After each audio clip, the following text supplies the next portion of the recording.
We'd like to welcome you to another one of our Equity Series events. And it's really a pleasure to have you join us. We have a very special guest who we'll all be introducing in just a moment.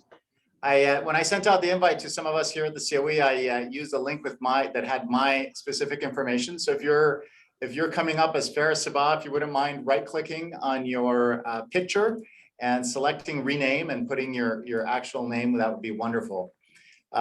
Today we have this has been a celebration of Black History Month in February, and we have a very special guest that is going to be joining us who I'm going to be introducing.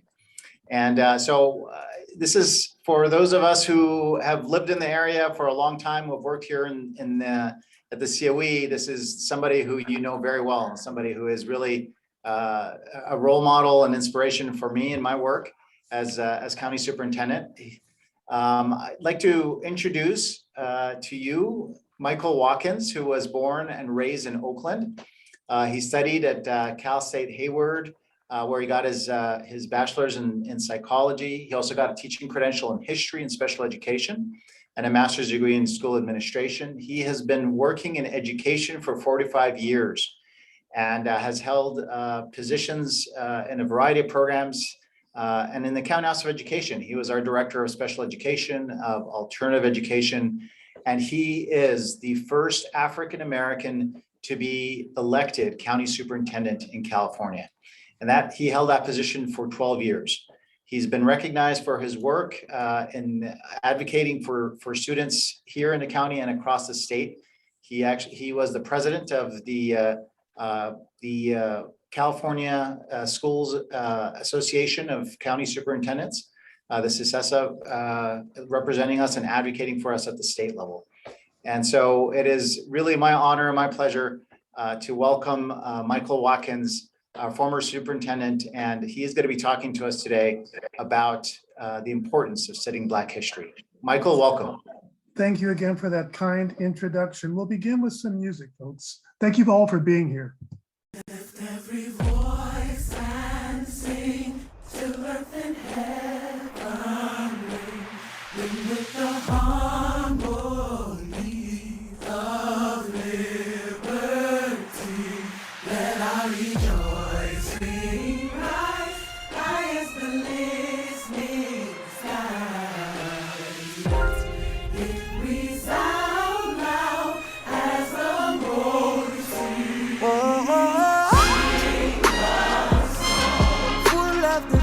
That the dark past is torn. Sing the song. Full of the hope that the present has brought. Rising sun of a new day begun. March on till victory is won. Yeah. I get the feeling that we are King's dream. Malcolm's redeemed. Picking cotton as they sing. Let the forgotten ring. We didn't make it this far just to say we made it. Earn your stripes as a star, but never forget who paved it. Full of the faith that the dark past has taught us. Sing the song. Full of the hope that the presence has brought us.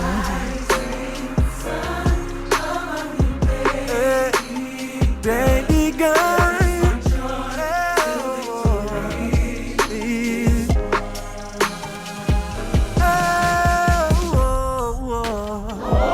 To the victory is won.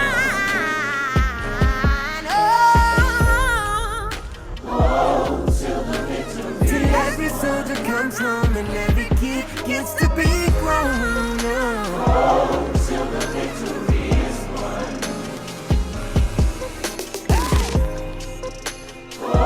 Till the victory is won.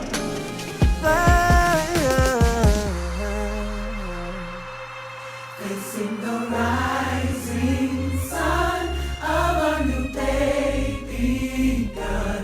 Let us march on till victory is won.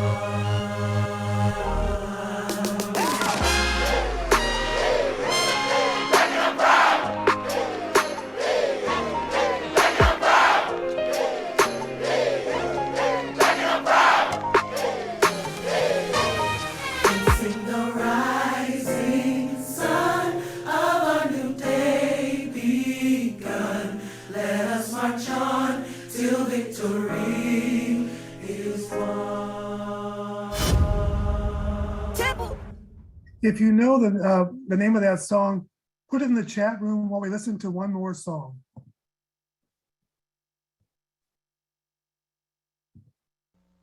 Southern trees bear strange fruit, blood on the leaves and blood at the root, black bodies swinging in the southern breeze, strange fruit hanging from the poplar trees.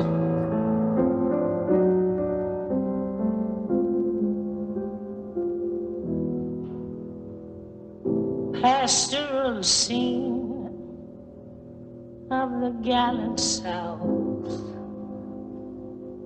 the bulging eyes and the twisted mouth, scent of magnolia, sweet and fresh.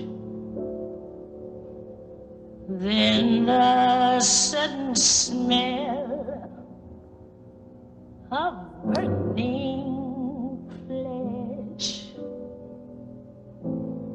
Here is a fruit for the crows to pluck, for the rain to gather,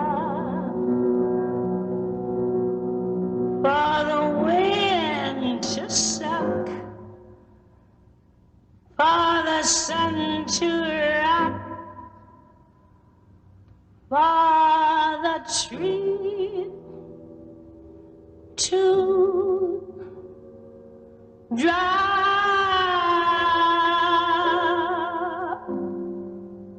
Here is a strange and bitter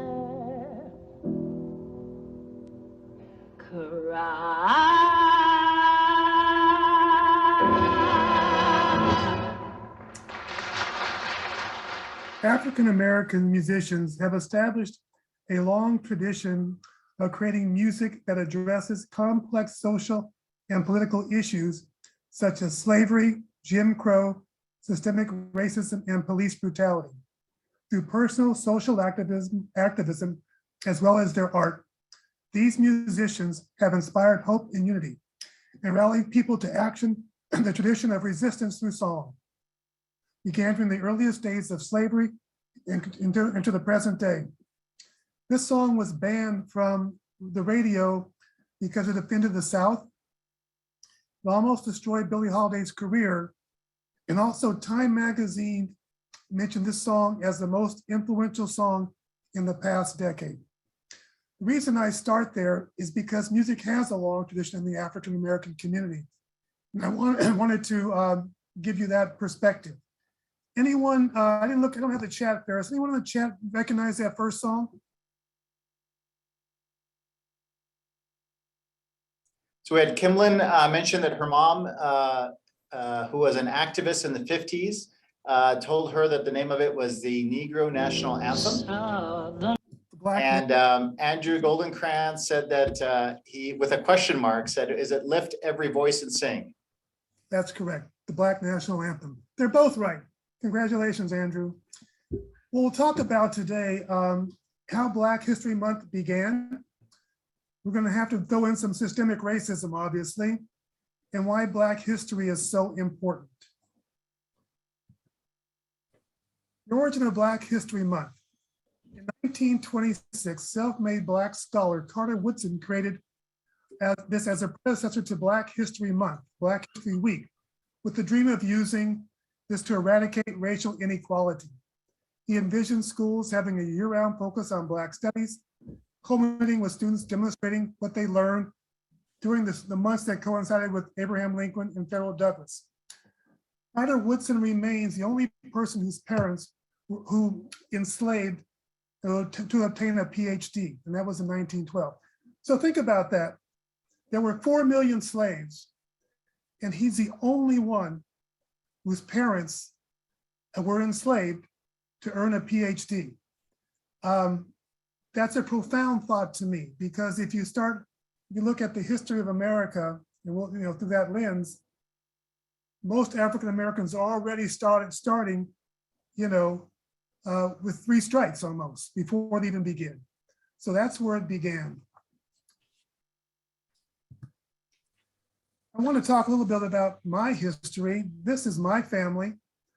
On the left, that older picture up there, you'll see, as best you can see, it's a very multiracial group. And this is back in North Carolina. That's my great-grandfather.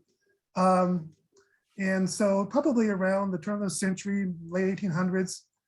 But I don't know how, I still don't, in many Black families, oral tradition is important in the Black community, but a lot of Black families didn't talk about oral tradition because they didn't want to talk about it because it was too traumatic.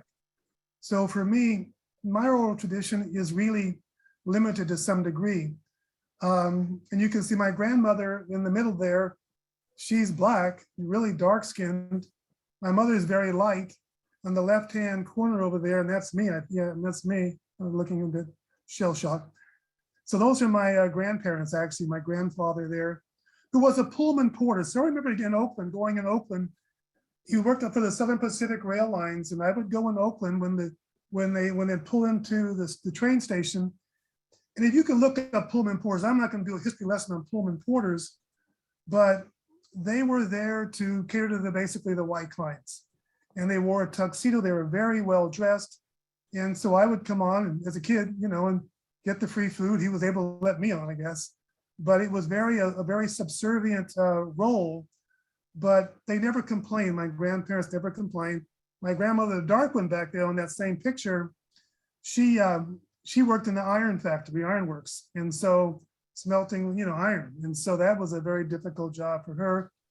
And my dad's mom on the right-hand corner there, left, next to the other one, had 11 kids, and they all moved from North Carolina and Texas, Louisiana. And I was assumed, never asked the question, but I assume when you're in Jim Crow era back in the 40s, 30s and 40s and 50s, they got out, they moved on, they came north. There were opportunities after World War II, so they came north. And the picture to the right is my parents' wedding. And the one down to the right-hand corner, I must have been a debutante ball, but they're all beautiful Black women. And many of them I know. And so I want to show the elegance of Black culture back then, that even during these challenging times, they were very elegant people. But I'll mention my dad, who is there in the middle there. He only graduated from the 8th grade, and he eventually became a painter. But when I was growing up as a kid in Oakland, I would find myself at the Golden Gate racetrack, or else Bay Meadows at the racetrack, because he loved to gamble. And so it was late in his life that he studied to pass a county test to be a painter, and became a painter for the county. Well, the reason I put that picture there, because there's one image that stands out for me. I had got my teaching credential, and I was teaching up in the juvenile hall setting up in Alameda County, in San Leandro. And so, I walk in, teaching, and fairly well dressed and so forth. And I see my dad hunched over, painting the railing or painting the whatever they had there. And it was just a juxtaposition on how this person who never graduated in the 8th grade was able to raise a family and 3 boys who went to college, through perseverance and resilience. And the Black community is a resilient community, but that image has not left me, for 50 years or whatever it may be. Just seeing him more subservient and me coming in as a professional. Anyway, that's my history growing up in Oakland. Excuse me, I'm going to take these pictures off the side.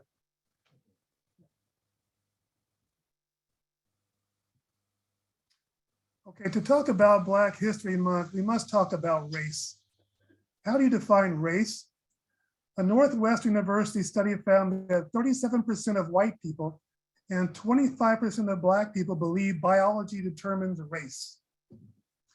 However, the Human Genome Project, and I think it was out of UCSC here, out of Santa Cruz, found that all humans are 99.9% genetically identical. So just because you're white, I'm Black, and Sergio might be Latino, we're all the same. We're all genetically identical.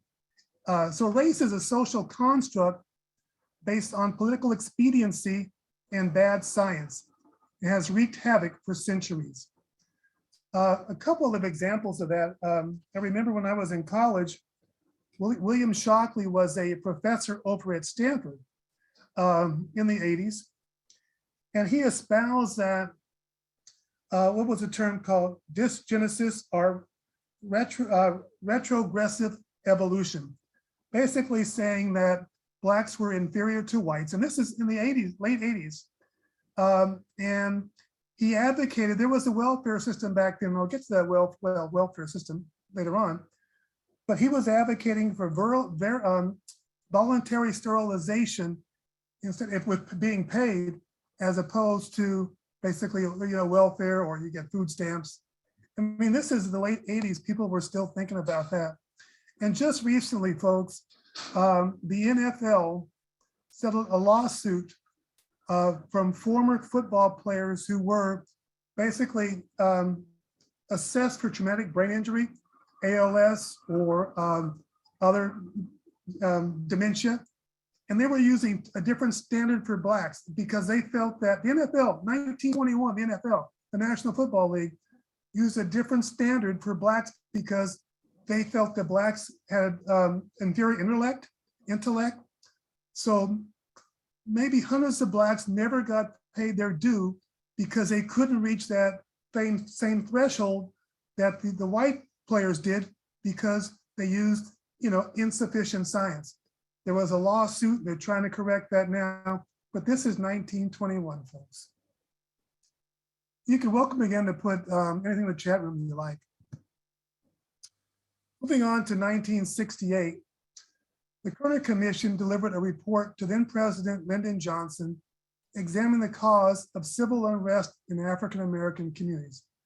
For those who were around in the 60s, I remember marching for Huey Newton in Oakland. That's where, I remember I was born and raised in Oakland. And Huey Newton, for those who don't know, was the founder of the Black Panther Party. Anyway, and he went to UCSC as well.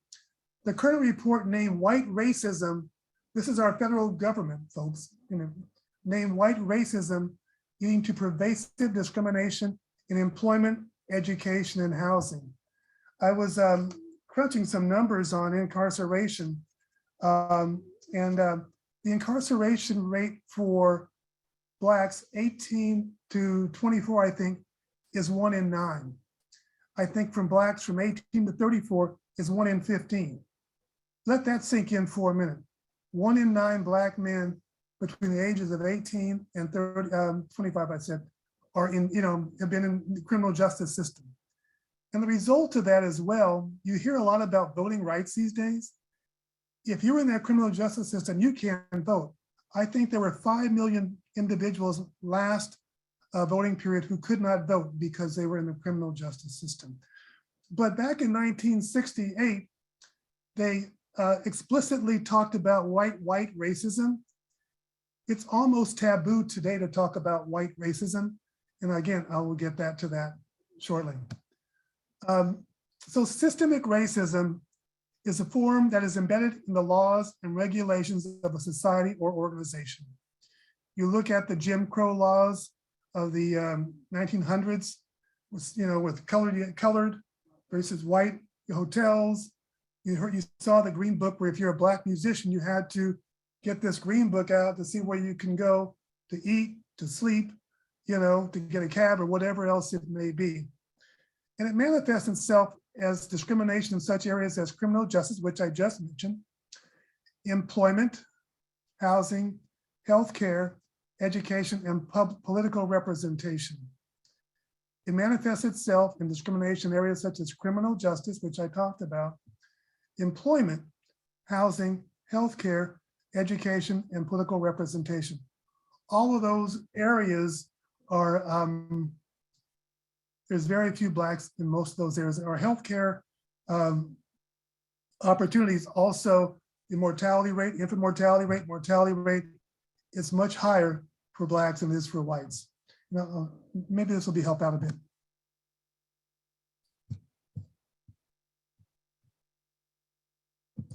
This is Jamal. Jamal is a boy who lives in a poor neighborhood. He has a friend named Kevin who lives in a wealthy neighborhood. All of Jamal's neighbors are African American, and all of Kevin's neighbors are white. Because Jamal's school district is mostly funded by property taxes, his school is not very well funded. His classrooms are overcrowded, his teachers are underpaid, and he doesn't have access to high-quality tutors or extracurricular activities. Kevin's school district is also funded by property taxes, so his school is very well funded. His classrooms are never crowded, his teachers are very well paid, and he has access to high-quality tutors and lots of extracurricular activities. Kevin and Jamal live only a few streets away from each other. So how come they're growing up in such different worlds with such different opportunities for success? The answer has to do with America's history of systemic racism. To understand it better, let's look at what life was like for Kevin and Jamal's grandparents. Decades after the Civil War, many government agencies started to draw maps dividing cities into sections that were either desirable or undesirable for investment. This practice was called redlining, and it usually blocked off entire Black neighborhoods from access to private and public investment. Banks and insurance companies used these maps for decades to deny Black people loans and other services based purely on race. Historically speaking, owning a home and getting a college education is the easiest way for an American family to build wealth. But when Jamal's grandparents wanted to buy a house, the banks refused because they lived in a neighborhood that was redlined. So Jamal's grandparents were not able to buy a home, and because colleges could prevent them from attending through legal segregation, their options for higher education were really scarce. Kevin's grandparents, on the other hand, got a low-interest loan to buy their first house and got accepted into a handful of top universities, which traditionally only accepted white students. This opened up a wealth of opportunities that they were able to pass on to their kids and grandkids. Even as late as the 1980s, an investigation into the Atlanta real estate market showed that banks were more willing to lend to low-income white families than to middle or upper-income African-American families. As a result, today, for every $100 of wealth held by a white family, Black families have $5.04. A 2017 study confirms that redlining is still affecting home values in major cities like Chicago today. This explains how Kevin and Jamal inherited vastly different circumstances. Unfortunately, the story doesn't end there. A big part of systemic racism is implicit bias. These are prejudices in society that people are not aware that they have. Let's go back to Kevin and Jamal. Against all odds, Jamal manages to be the only student from his high school to get accepted into a great university, the same one that Kevin and his high school friends are attending. But after Kevin and Jamal both graduate, Jamal notices that his resume isn't drawing as much interest as Kevin's, even though they graduated from the same program with the exact same GPA. Unfortunately for Jamal, studies show that resumes with white-sounding names get twice as many callbacks as identical resumes with Black-sounding names. Implicit bias is one of the reasons why the Black unemployment rate is twice the rate of white unemployment, even among college graduates today. You can see evidence of systemic racism in every area of life. The disparities in family wealth, incarceration rates, political representation, and education are all examples of systemic racism. Unfortunately, the biggest challenge with systemic racism is that there's no single person or entity responsible for it, which makes it very hard to solve.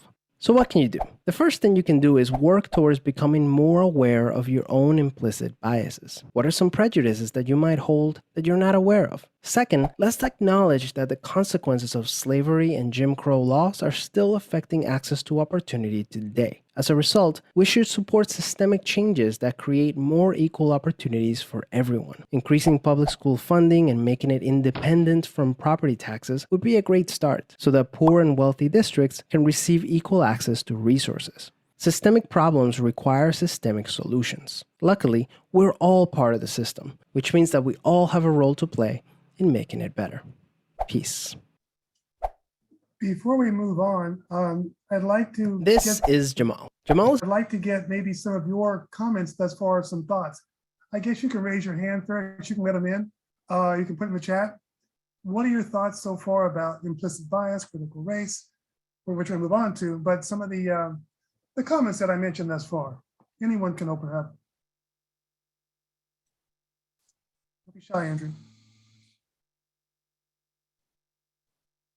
So we do have a couple of comments in here.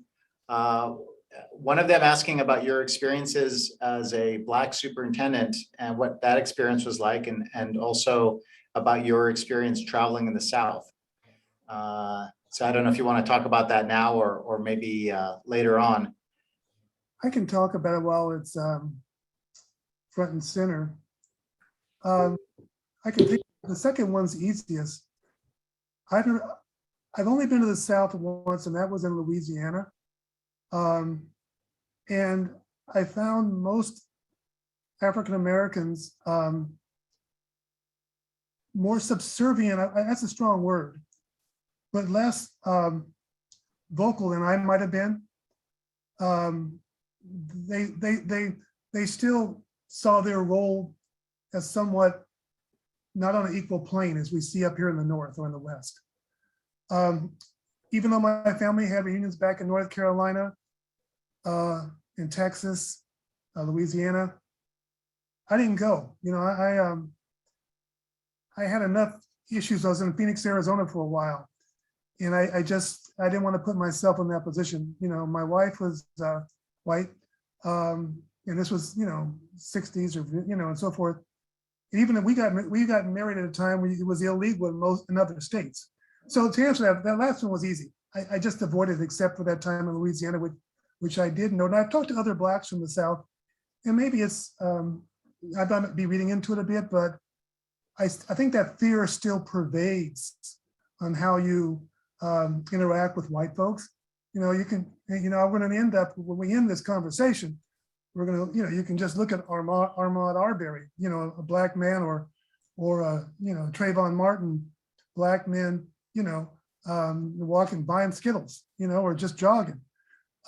So I avoided that like the plague.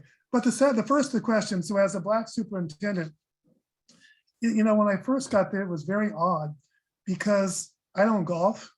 And, that's where all the deals were made, on the golf course, and it was sort of like, it was really the good old boys network, period. And so I come in, I was welcomed, but they hadn't seen a person of color in this, old boy network for 150 years, basically. But I'm pleased to say over time, over my tenure, I was able to bring some of these issues I'm bringing to you today to light with other superintendents around the state. And I'll give you one example. The superintendent of Riverside County back then was, basically a Mormon, in Riverside County, very, very conservative. And he didn't really understand what we were talking about. So, a few years back, or after I'd been in the organization for a while, I did an in-depth presentation for all 58 county superintendents and their staff, really hitting on some of these issues, but a lot harder.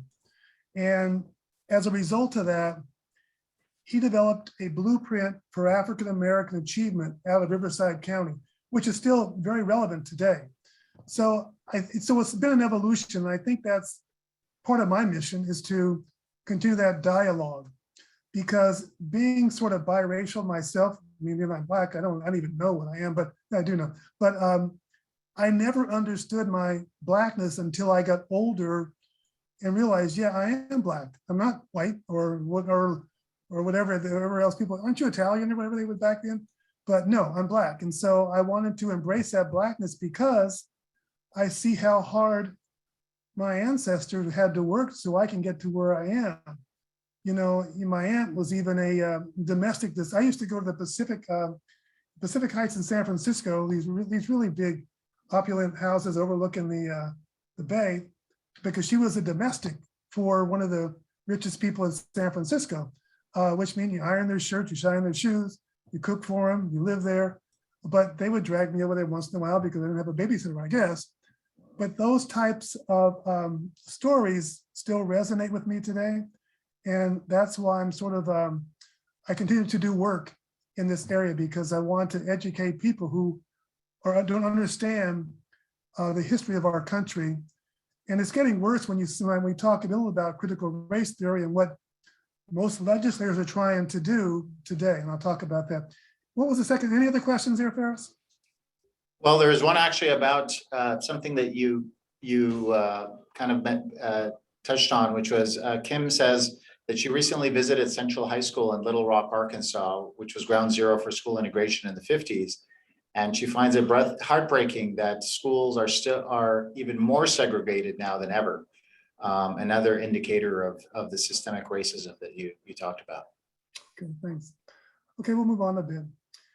Today, you're going to hear a lot, I mean, not today, but in this era right now, this last couple of years, you're going to hear a lot about the critical race theory. And it really is just basically having the United States examine race in this country.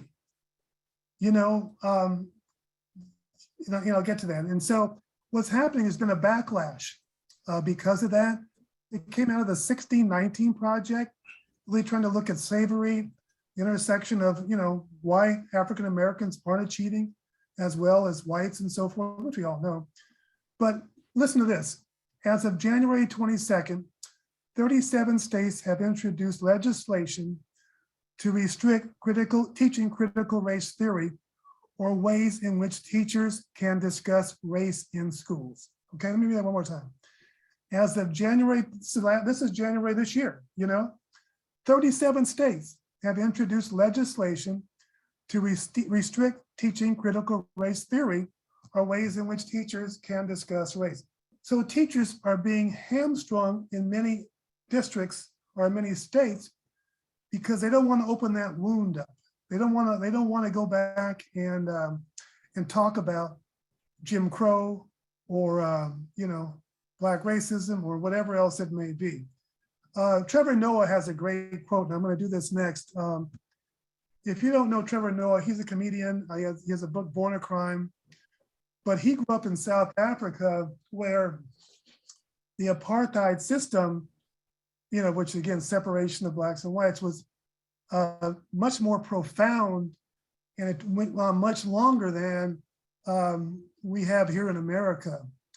And so what he says in his book is, in Germany, no child finished high school without learning about the Holocaust. Not just the facts of it, but the how and why and the gravity of it and what it means. In South Africa, the atrocities of apartheid have never been taught that way. We weren't taught judgment or shame. We were taught history the way it's taught in America. In America, the history of racism is taught like this. There was slavery, then there was Jim Crow, and then there was Martin Luther King, and now it's done. That's it. And so if it was this, have a teacher, who many of whom were white, had been given a mandate, whatever you do, don't make these kids angry. And that's out of Trevor Noah's book. But the point is, if you think back to your high school or college days, was the accomplishments of Black men, Black women, their role in World War II, their accomplishments and innovations ever discussed? No, they weren't. And there was slavery, but it was abolished, so everything's fine. So I thought that sort of poignant that, Trevor Noah, out of his book again, it hasn't been discussed unless we make an attempt to get people on school boards who understand our history and want to talk about history. We're going the opposite direction right now. So I thought that I'd bring that up. Any questions thus far? You can raise your hand and Ferris can do it, or you can put it in the chat. Yeah, we're collecting comments and in the chat. We do have a comment from Sonora, who mentions something else that you spoke about, that the bad science and racist policies in the medical field were, and many of which were made via the exploitation of Black people, such as in the OBGYN field. So just another example of racism in history. And I know that I digressed a bit from and we'll get to some Black history shortly, but I think it's important to understand where we came from and where we are today to even understand Black history. There were a lot of very talented African-American men and women who helped build this country that we don't hear about. And they were very resilient. If you look at Harriet Tubman, for example, Underground, there's some great movies out there too. Harriet Tubman with the Underground Railroad.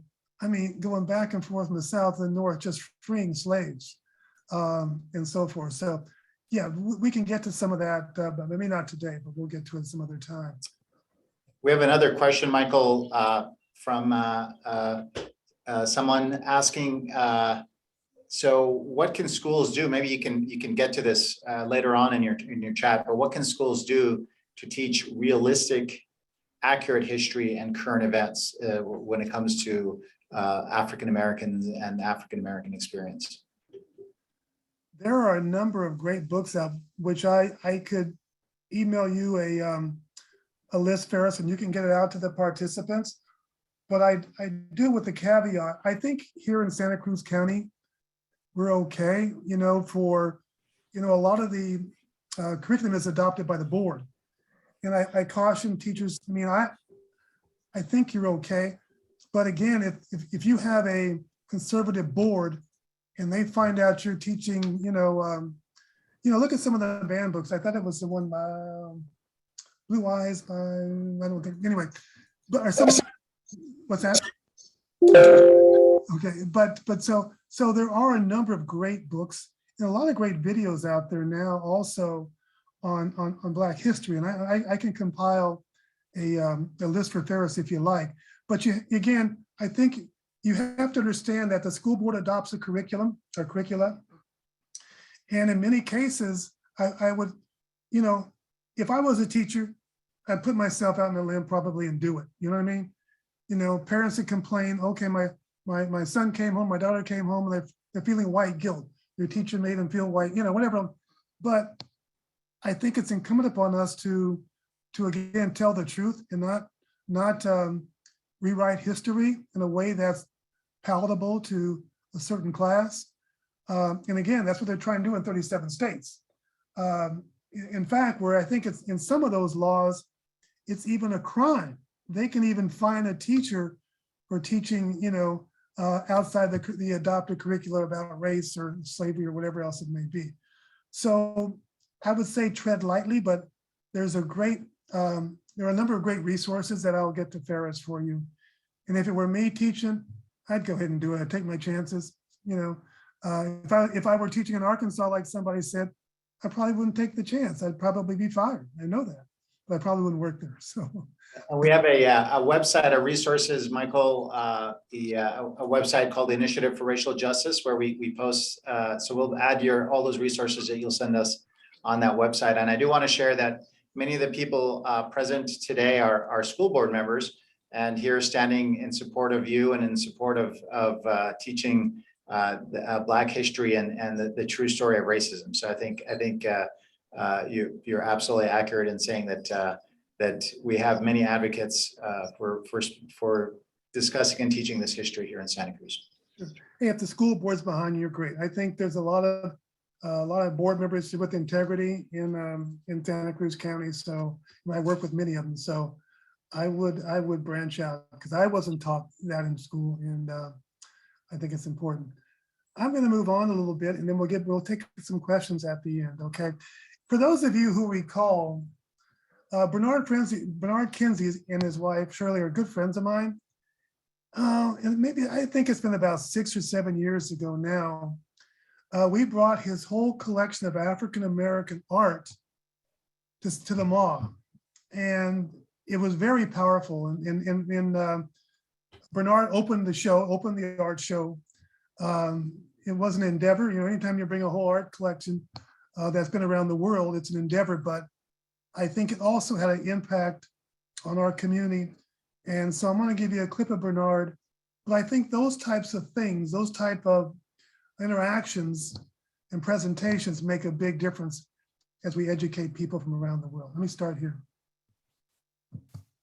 About our people. we'll start changing about who we are. The shared treasures of Bernard and Shirley Kinsey is on display at the Smithsonian's National Museum of American History. An exhibit that celebrates the history and culture of African Americans. The first private collection at the new African American Gallery. We came here like the English came here in 1619, 1 year before the Mayflower. So you know what I say? We got dibs. The shared treasures of Bernard and Shirley Kinsey now greets visitors to the busiest museum in all the world. I love this brother. Rhodes Scholar in 1907. He gave black folks the permission to paint and to write. If anybody's got a dime in their pocket, there's a sister that did that. Where do you think the word cowboy came from? If they were white, they'd have been cowmen. You understand?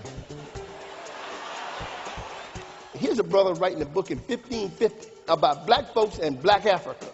You'd never heard of it. But let me tell you what, we bring them out of the grave, we put them on the street, we give them names, we give them voices, we give them personalities, we tell you where they got their hair cut, where they got their clothes cleaned, because you know a brother invented dry cleaning in 1820. You understand what I'm saying? Okay, let's go. When Bernard and I began our journey through life together 45 years ago, we soon began to realize that we didn't know enough about our very own culture, and that's where we got started.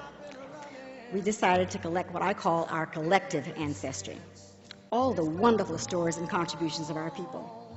Instead of embracing our history, many of us are ashamed of our history and ancestors, and because of this lack of knowledge, our children do not know who we are and where we came from.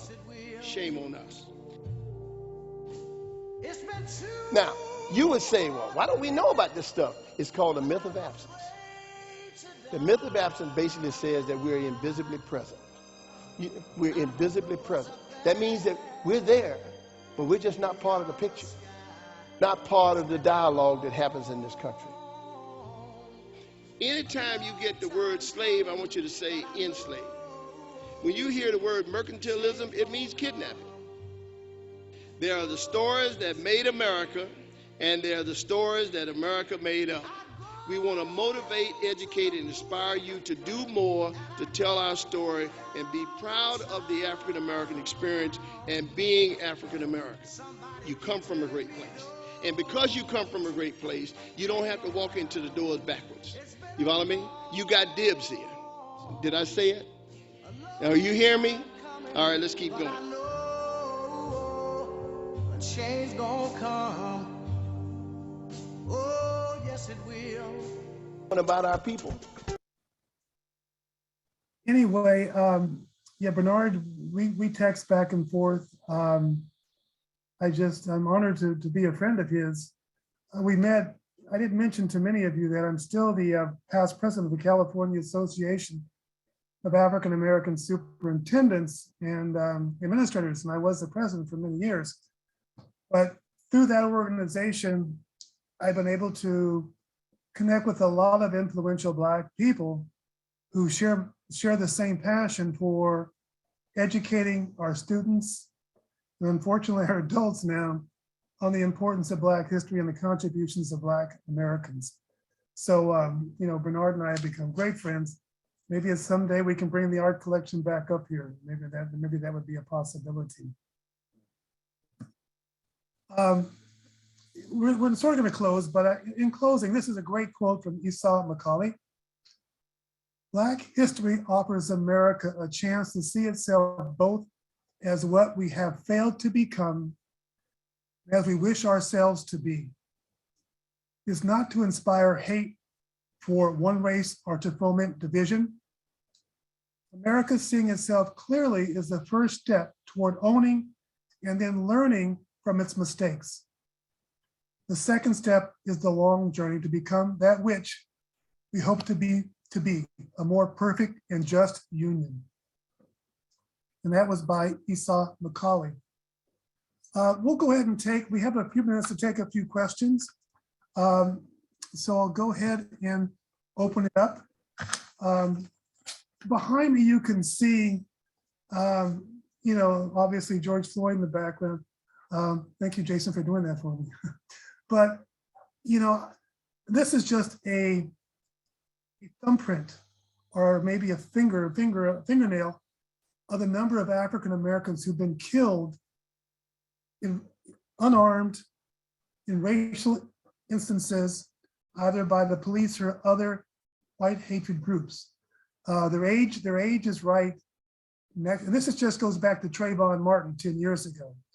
You know, the kid who went to buy a bottle of Skittles, bag of Skittles, and walked through a suburb and was confronted and killed. To Eric Garner, who was selling cigarettes outside of a New Jersey store and pinned down by the police and choked.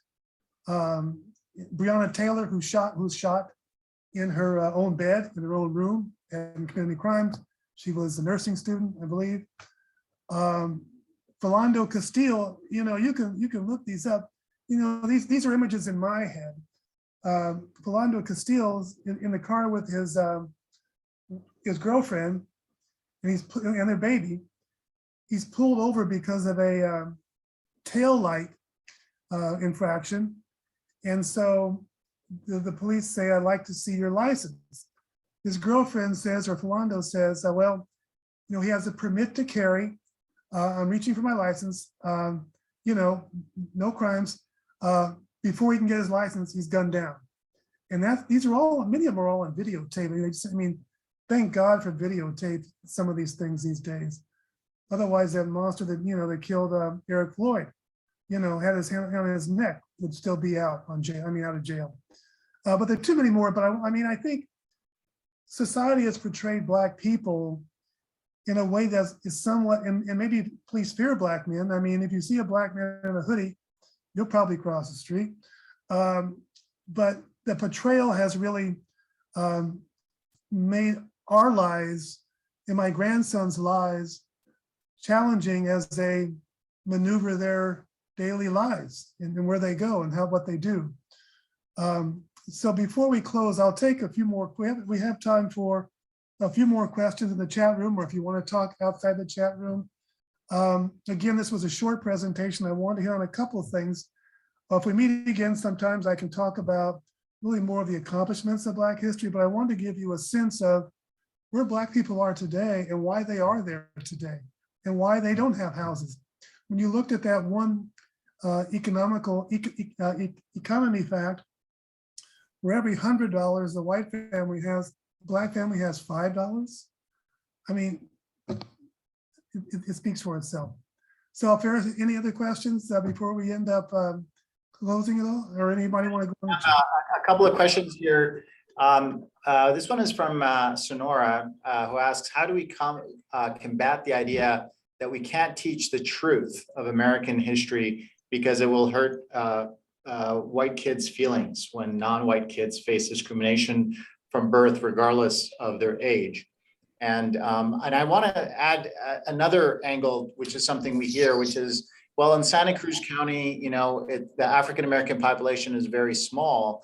And so we shouldn't highlight there is not a need to highlight the history of African-Americans. And so how do you respond to that when you're thinking about why it's important for our schools to teach the history and the experience of African-Americans when it could be hurtful for some, or hurt some folks' feelings, or create a sense of guilt, or because we don't have a huge African-American population here in Santa Cruz County? Well, I'll take the latter first.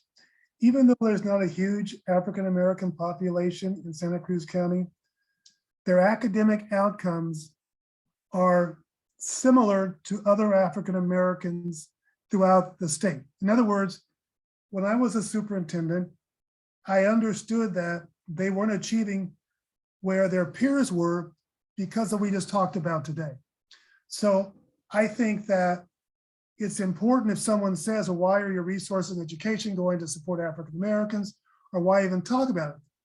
Because they're not achieving to their potential for the reasons that we discussed today.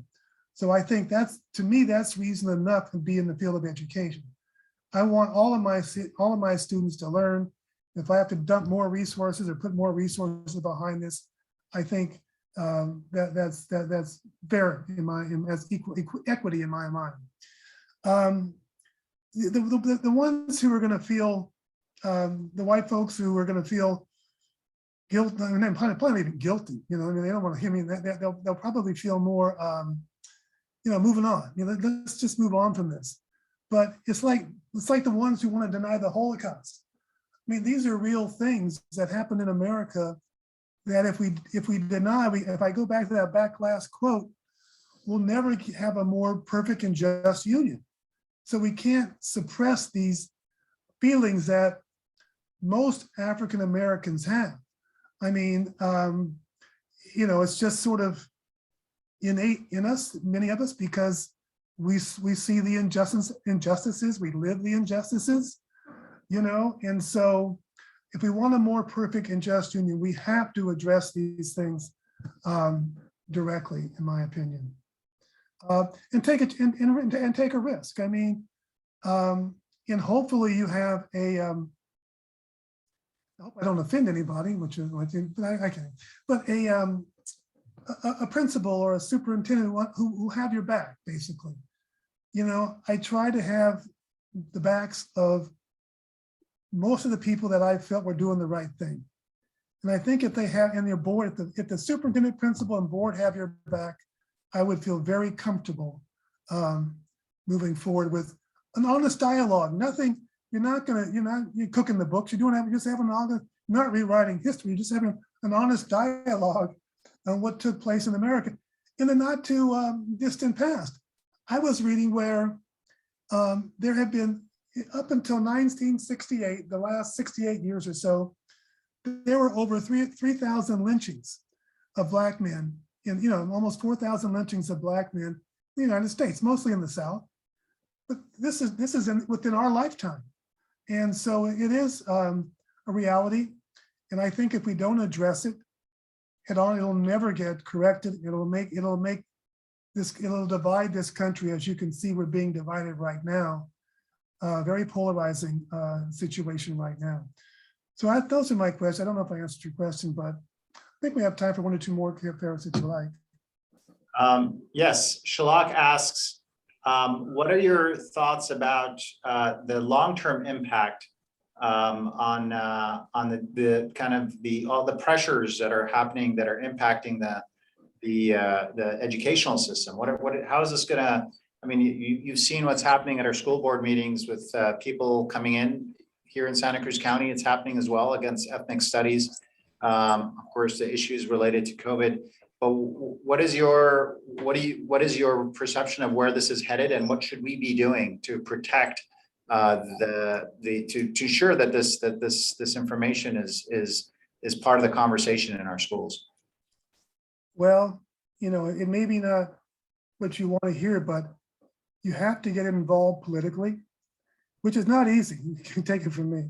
But I think until we put you guys on the school board, or put you in the principalship, or or in the doctor's office, or wherever else it may be, I understand the trepidation. So it's political action, actually, and political activity that'll eventually make the change. If you see a school board member who is, I wouldn't say blatantly racist, but subtly racist or whatever, then, I'd work like hell to get them off the board. The election comes up every 2 years, every those cycles. But if you don't have a solid superintendent and a solid board behind you, you're out there on your own, and it's almost a no-win situation. For me, what I would normally do in those situations, I would change jobs. I mean, I would look for, and I always did, I look for a good fit for my job. And I think there are a lot of good, there are a lot of teacher openings these days, obviously, and there are a lot of progressive districts who will have your back. So, I mean, I know it's a challenge, but I think those who have the motivation to basically tell the truth need to do it. And I think if you have to get involved politically, or if you have to change districts where you can tell the truth, those are some suggestions I would have. And they're not easy suggestions, I know. Otherwise, you're dealing with the controversy and not the issue. In other words, if that makes sense. They'll wrap this in semantics and controversy and never really get to the nitty gritty of why you're doing it. And also I would say, maybe there's room for, I don't know if, honest debates. Does Ferris want to put together an honest conversation around these things with both sides, and invite the public to weigh in. Those are some suggestions I have. And if you have any more, let me know. I'd be willing to integrate them into my conversation. So we're getting a lot of positive messages. I'm gonna stop sharing let me stop sharing your screen for just a moment, and that way we can people can see you a little bit more. Let me stop sharing right there. Okay, there we go. That way people can see you, and you Hey can. guys, I see a lot of faces there. Lots of thanks coming in on the chat. Appreciation for your courageous leadership. People who have worked with you, served with you, and just appreciate your leadership, your courage, and just your powerful message today, Michael.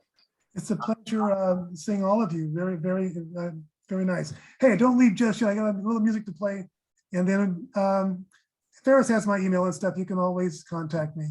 So thank you guys for being here. Hi, Elaine. I can't say hi to everybody, but thank you for all being here. So you want to share? You're going to share some music, Michael? You got it right now. All right. All right. So Michael, I think you're going to have to share. Is Sergio still with you or no? Yeah, we're going to do it right now. All right. So go ahead and click the share button, and then in the bottom left corner, you want to click share sound. Got it. And then go ahead and play it.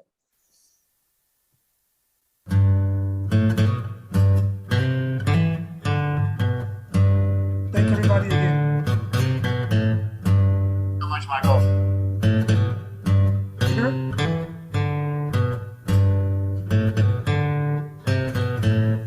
Wall pirates, yes, they robbed by, sold into the merchant ships. Minutes of a day to guide from the bottomless pit, but my aim was made strong by the hand of the Almighty. We forward in this generation triumphantly. Won't you help the sin? These songs of freedom is all I ever had. Redemption song, redemption song.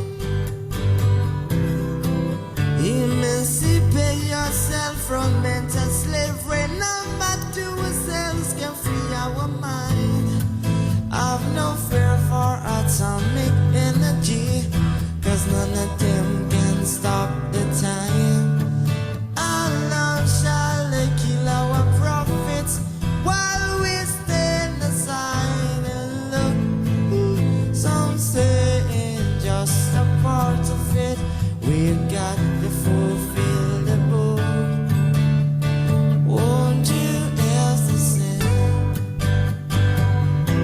These songs of freedom is all I ever had. Redemption song, redemption song, redemption song.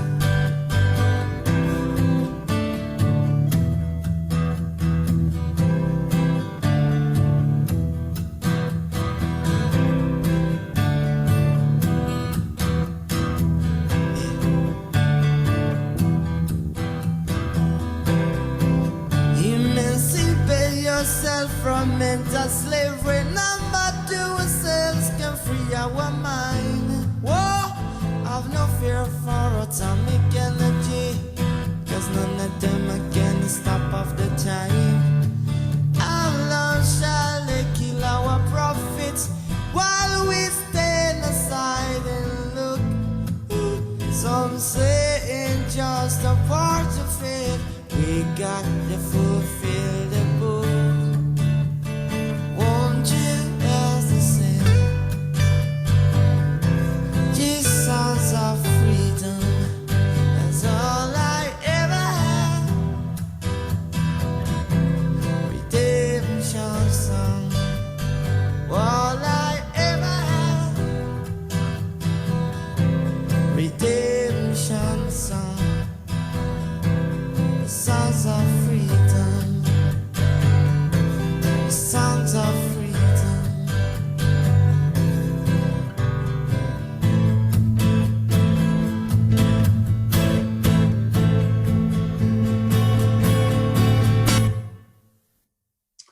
Thank you all again. It was a pleasure seeing you, and we'll have to do this again sometime. Thank you. Thank you so much, Michael. All right, everybody. Thanks so much for joining us. Michael, thank you for everything you continue to do for our community. Bye, everybody. I'm going to share this this chat with you, Michael, because there's a lot of love coming your way. I appreciate it. Thank you, Ferris. Thanks, everybody.